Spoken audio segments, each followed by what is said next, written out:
Hello বন্ধুরা, সবাই কেমন আছেন? আশা করি সবাই ভালো আছেন। আমিও ভালো আছি, তবে সাংসারিক ব্যস্ততায় রান্নার ভিডিও পোস্ট করতে পারছি না।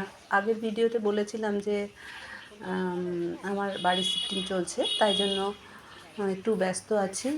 এবং সেই ব্যস্ততায় হচ্ছে এই যে কিছু কিছু ফার্নিচার নষ্ট হয়ে গেছিলো পুরনো, সেগুলোকে ঠিকঠাক করে রিপেয়ার করা হচ্ছে। কিছু নিউ ফার্নিচার বানাচ্ছি। নতুন বাড়িতে যাব, তো পুরনোগুলোকে তো ওইভাবে নিয়ে যাওয়া যায় না, তাই পালিশ এসব করিয়ে যেগুলো দরকার সেগুলো রিপেয়ার করে, এবং কিছু নিউ ফার্নিচার কিনেছি। অনেক নিউ ফার্নিচার কিনতে হয়েছে, তো সেগুলো করাচ্ছি।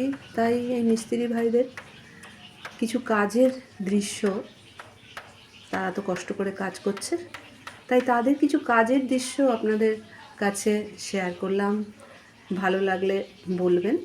আর এই মিস্ত্রি ভাইটি খুবই ভালো, খুব ভালো ব্যবহার, খুব সুন্দর কাজ, আস্তে ধীরে সুন্দরভাবে কাজ করছে। কষ্ট করে তারা এইভাবে ইনকাম করে, এত কষ্ট করে তারা কাজ করে, তাই তাদের কাজের প্রতি স্যালুট আমাদের জানাতেই হয়। তারা আছে বলে আমরা বাড়িকে এত সুন্দর গুছিয়ে গাছিয়ে সুন্দর করে রাখতে পারি। অথচ তারা দেখুন কত কষ্ট করে হয়তো থাকে। এখন হয়তো অনেকেই ভালো থাকেন, কিন্তু কিছু কিছু মানুষ এখনও এত কষ্ট করে খাটনি খেটে বাড়ির যারা ফ্যামিলিকে তারা চালায়। তাই জন্য সেই দৃশ্য আমি তুলে ধরলাম। ভালো নিশ্চয়ই লাগবে, অনেক রকমই তো দেখেন, তো এই দৃশ্যটাও ভালো লাগবে, এই ভিডিওটাও নিশ্চয়ই ভালো লাগবে আশা করি। কমেন্ট করে জানাবেন।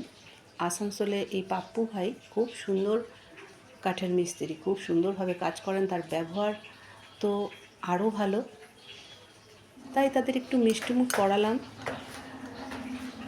ভালো লাগলে বলবেন কেমন লাগলো, কমেন্ট করে